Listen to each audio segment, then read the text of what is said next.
President of the United States and Mrs. Reagan.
Ladies and gentlemen, the national anthems of the Republic of the Philippines and the United States of America.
That's the honors.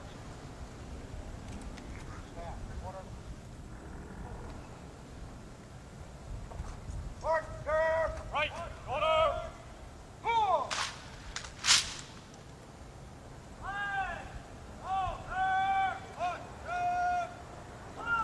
Out.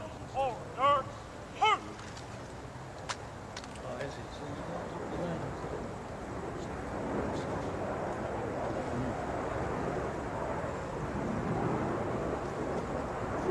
Out. Right. Out. Ceremonial. Yes. Yes. Out. Remain there. Halt.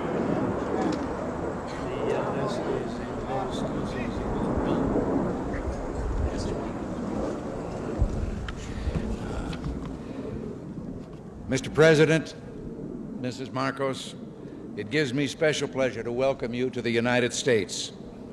Mrs. Reagan and I have been long looking forward to returning the hospitality you showed us on our 1969 visit to your country. Our two peoples enjoy a close friendship, one forged in shared history and common ideals. In World War II, Americans and Filipinos fought side by side in the defense of freedom, a struggle in which you, Mr. President, personally fought so valiantly. The values for which we struggled, independence, liberty, democracy, justice, equality, are engraved in our constitutions and embodied in our people's aspirations. Today, our ties remain strong, benefiting each of us over the full range of our relations.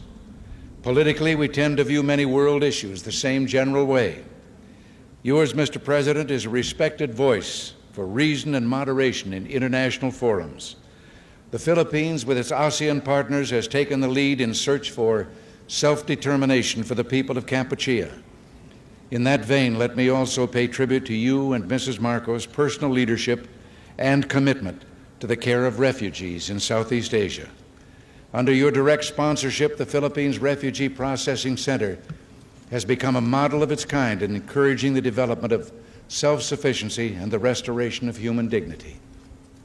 The Philippines and you, Mr. President, play an important role in addressing the problems of economic development in the world.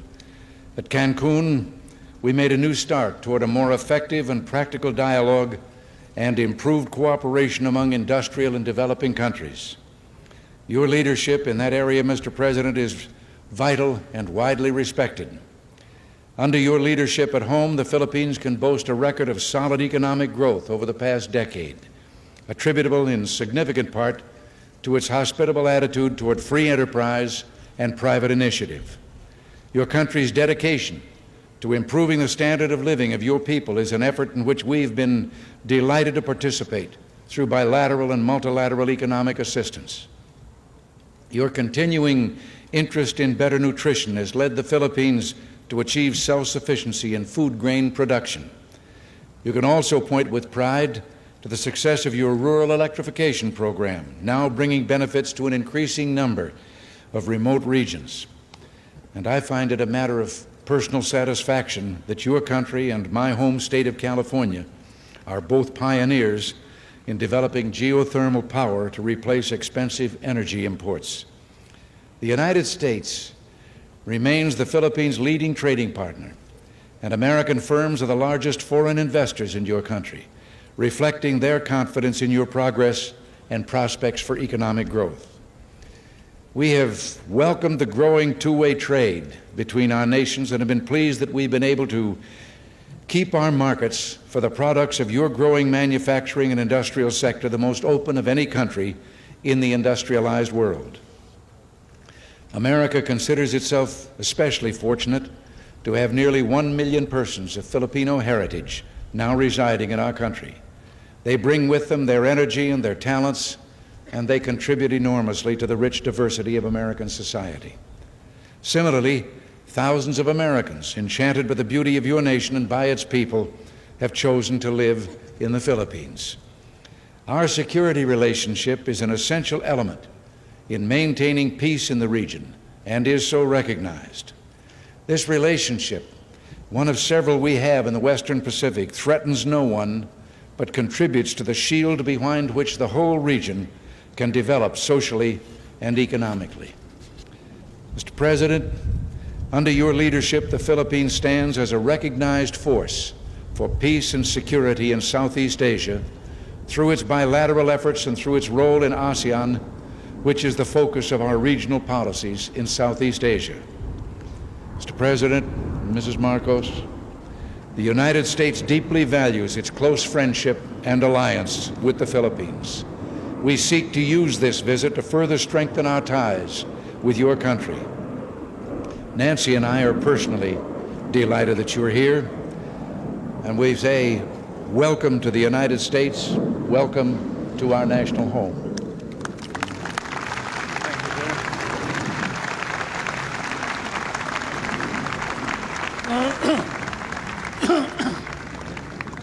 Thank you very much, President Reagan. Mrs. Reagan, members of the Cabinet,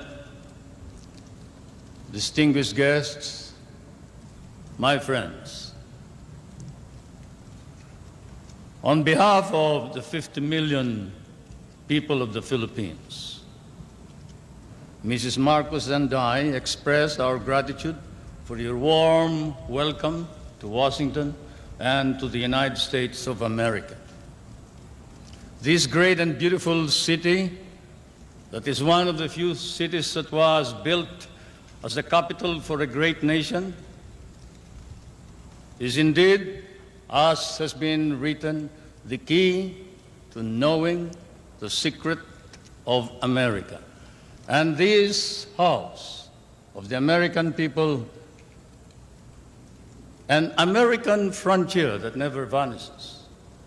Your beautiful city with its grand memorials, its monuments, its walks, is indeed a city that memorializes the great achievements of your people for the past 2 centuries. But more than that, it keeps offering to the enterprising and the talented, the courageous and the strong, the rewards of effort and of initiative. At the same time, as I stand here on American soil, I realize that I stand on what may be the center of the government of the United States of America, here where, as I have often stated, the future is being born. The future is being born depending upon the man who is in the White House. And the man who is in the White House today certainly is creating a new future for our world.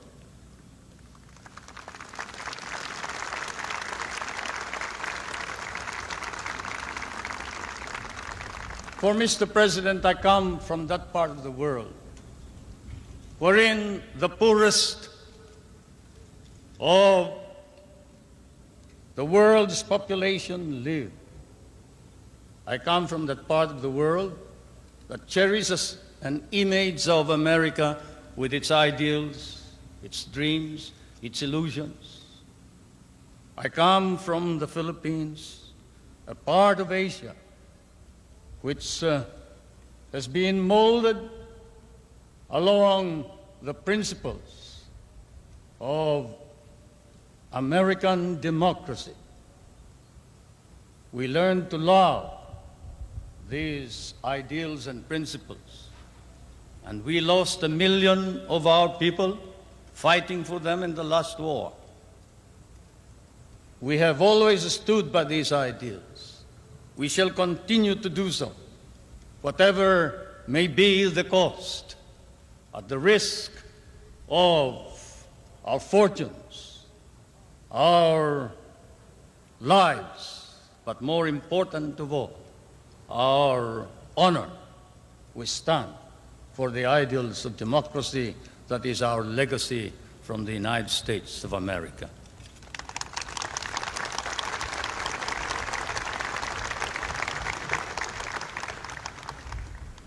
I did not come to burden you further with additional problems, Mr. President.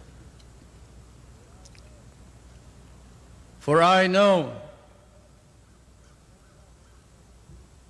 that, as I have said in many a speech before my own people and before the world, fate and destiny has decreed that the United States of America be the trustee of modern civilization against the threat of a possible second dark ages. And America cannot fail. And therefore, we, the Filipino people, come and bring to you a prayer that God and His divine providence may grant you guidance, strengthen both your heart and hand, so that that hand may be strong on the lever of power and save our humanity.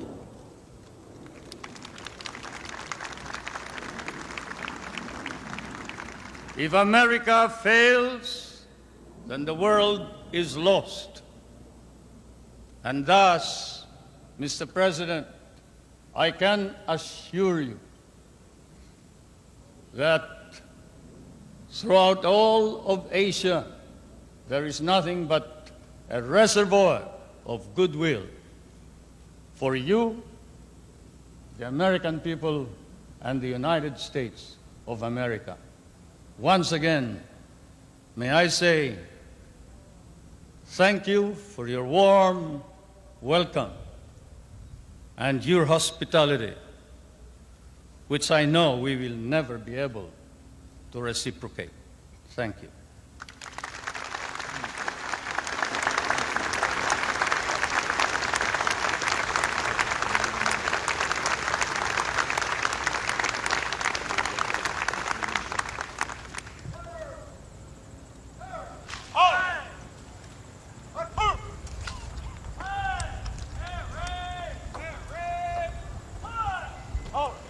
Ready? Well, should I thank you?